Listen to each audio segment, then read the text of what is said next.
guess they didn't feel confident she can get it on her own. Now, in the process, you have racist comments, you have anti-gay comments, you have anti-Semitic comments and an anti-Semitic strategy that's built, and you have misogynist comments.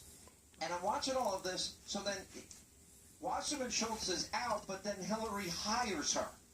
Okay, how does this work, considering that is usually their phony narrative about conservatives? Yeah, now, Democrats are so brilliant at projection, so they accuse the Republicans and conservatives of everything that they are guilty of. We saw that plenty of times tonight. Look, liberals cannot win on the basis of their philosophy or policies because we know that there is wreckage over decades of the failures of their policies. So the only way they can even hope to succeed is by slicing and dicing the American electorate according to race, gender, age, ethnic group, income. This is what they do constantly because they can't win otherwise. We saw plenty of that coming from the stage tonight. They're making fun of a woman's name because of the color of her skin, using the word "I love you, no homo," a gay slur.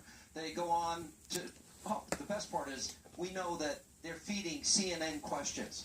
How great is that? We know that they're meeting with the executives over at NBC. They don't like when certain hosts use the term rigged to describe the system, which was rigged. We know that they infiltrated the Bernie campaign. Does anybody remember Watergate? Excuse me, you wrote about this extensively. They released false information to Reuters. You have a political reporter that literally hands copies of his articles over to DNC to get checked before he sends it to his editor. Well, I think this whole Democratic thing is unraveling now because the Democrats have had three big megaphones. They've had academia, Hollywood, and the media. And there's a lot of fishy business that you can do when you've got three big megaphones to cover it up for you or to blare your propagandistic message. And there were echoes of this propaganda today. Cory Booker comes up, we're the party of the underprivileged, and we're the party of blacks and Latinos, and we've always been... Well, wait a minute. Dinesh, the facts are there. We've gone over this many times in this program. If you're black and you are Latino or you are a minority of any kind, you have been disproportionately, negatively impacted by the Obama economy. More black Americans on food stamps. As a matter of fact, a 58% increase, a 20% increase in the number of black Americans out of the labor force.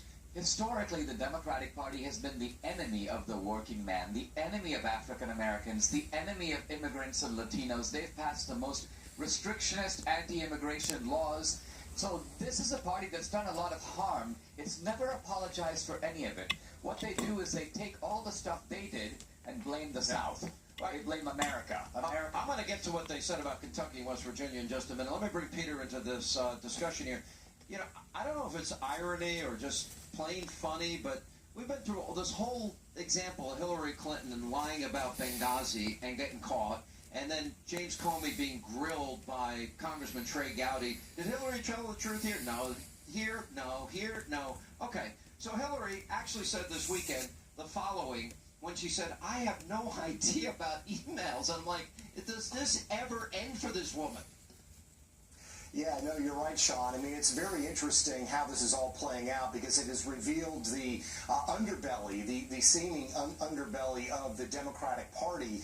But it also shows us something very instructive about Hillary Clinton herself. Think about this. Who else in modern American politics would take somebody like Debbie Wasserman Schultz, who's indicted by this entire incident, and say, you know what, she's going to quit, but we're going to give her a promotion and bring her to the campaign. The Clintons are masterful at doubling down. If you are loyal to them, if you do dirty work for them, as she did at the DNC against Bernie Sanders, we are going to take care of you, protect you, and even promote you.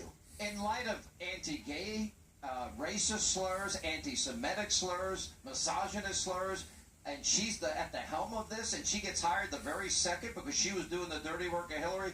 That is the full narrative of your book. All right, we have about a minute. I want to ask you this question. Bernie Sanders said earlier today in front of a group of supporters, you got to support Hillary, and he was booed. Why did he fall on his sword? Is it because of what Donald Trump said? He's tired, but his supporters are not? Well, it's interesting because Bernie Sanders was riding this movement, right? But what you can see from his supporters is they are leftist revolutionaries. They are true believers, and they're going to carry this revolution forward with or without him. I think at the end of the day, it was a show candidacy. It was, he was out of work. No, it couldn't be a show candidacy. They were scared to death. That's why they were colluding. But his supporters are genuine. But I think Bernie, at the end of the day, knew that he was going to throw in the towel, and he did. What do you think about last answer, Peter? Well, I think if Bernie Sanders thinks that Hillary Clinton is going to reform Wall Street, I don't know what he's smoking, because that is not going to happen. Total disconnect between his message and what Hillary Clinton is taking her money from and what she's doing with it. Unbelievable. Collusion, let's see, anti-gay slurs, racist slurs, misogynist slurs, anti-Semitic slurs. Wow, if this was Donald Trump's convention, what would the media be saying? All right, when we come back, part 2 of my interview with Donald Trump. Plus, we'll also speak with his running mate, Indiana Governor Mike Pence, and also coming up in our next hour tonight. In a truly democratic society, what are the chances that two people in the same family would be at the top? Bernie Sanders supporters are furious. They're livid with the DNC. Geraldo Rivera hit the streets, and some of them in a Hannity exclusive are speaking out very strongly. That and more as Hannity continues live from the DNC and Philadelphia.